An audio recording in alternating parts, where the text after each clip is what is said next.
Hi, everyone. Henry DeVries from Wealth Authority TV. Very pleased today to have a CEO, Dennis Calvert, CEO of BioLargo. Dennis, how are you doing today? Awesome, Henry. Thank you. Well, I've written many articles about CEOs and I've written several about Dennis and what he's doing. Very impressed. Wanted him on the show to talk about financial angles because publicly traded company and certainly has to be up on regulations and what to do and what not to do. I'm talking about image though today. What's the image of the financial advisor, the wealth manager? From your standpoint, Dennis, what should they do to improve the image for the industry? Well, obviously, transparency is number one. Put the customer first is always the mantra for anything you do in business. I mean, look out for the people you're doing business with, right? If they're the priority, then you're a warner, you're an educator, you're a boundary, set bumpers on strategy, right? In our world, we see a lot of situations where we deal on one with investors. I mean, we have 7,000 stockholders, right? And probably 800 investors. I mean, it's incredible.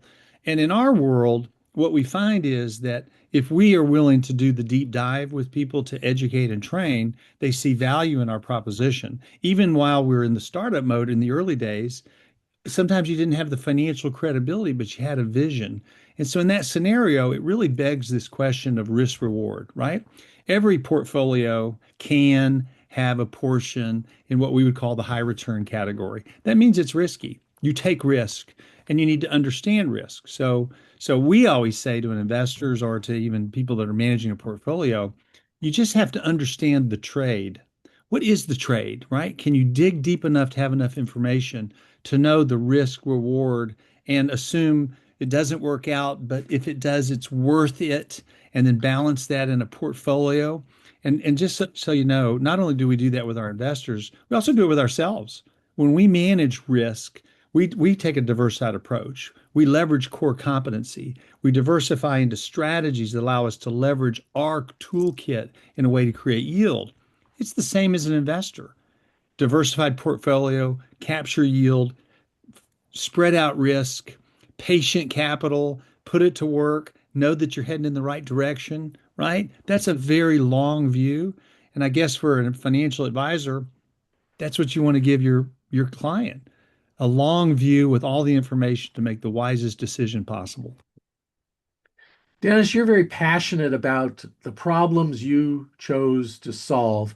Tell me how you chose these problems that Well, you're our going after. Yeah, no, it's a great, that's, there's a war story behind every one of them, of course.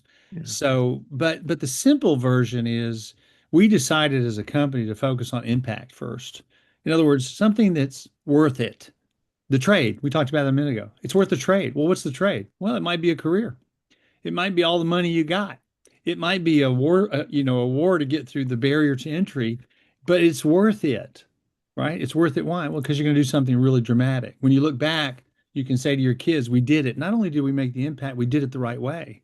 Right? So to me, that's number one, impact. And then number two, doable, achievable with our toolkit, right? We've got tools, we got resources, we got only so much money, unlimited wants, passion to go change the world all over the world, but we can only do what we can do.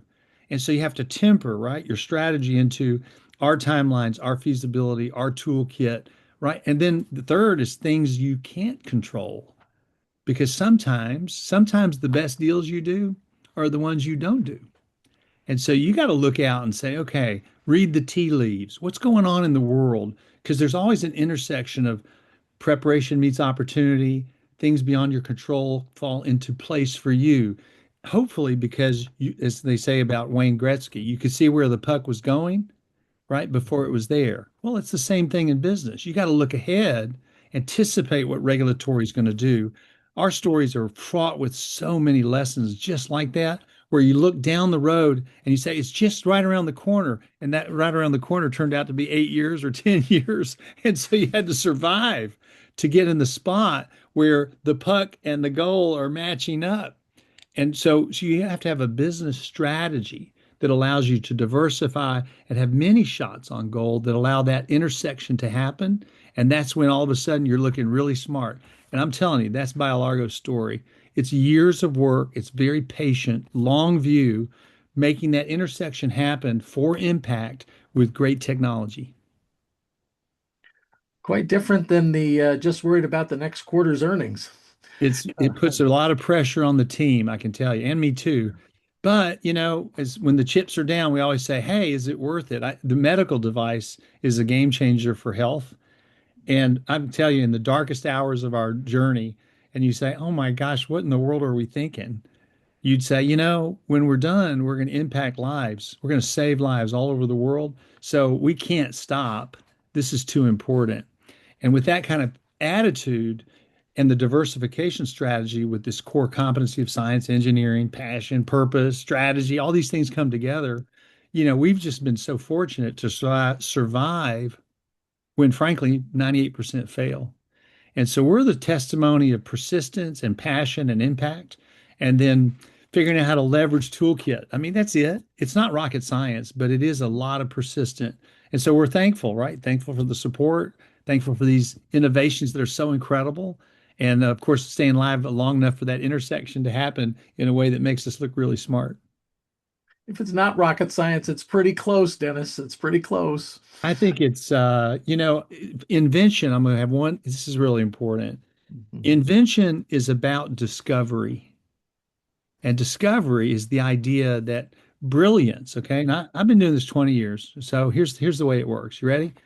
Genius might get you there faster. Well, think about what I just said, right? Mhm. But it's not guaranteed. You know why? Because real innovation is about discovery with eyes to see. And so what you do is you have an idea that you pursue, and then you fail, and then you fail, and then you fail, and then you fail, and then what? You don't fail. And that's discovery. That's called serendipity. It's in fact it's a prescription in the patent office, for God's sake. It's the way it really works. So if you understand that, then as you journey, you've chosen a direction for a reason. You then pursue it, you test it, and you test it, and you test it, and you beat it up, and you refine it, and you make it better and better. And guess what? One day they go, "Holy cow, they got it right." And I'm like, "Yeah, you know Mhm. why? Because we did the work." That's what innovation is. There you go. Thanks so much for being our guest today, and look forward to having you back on the show. There's other insights we know you could share with us. Thank So you. until next time, uh, you know, keep making those good financial decisions and bringing wisdom to your customers. Steady as we go. Thanks, Henry. Thanks, Dennis. Bye bye.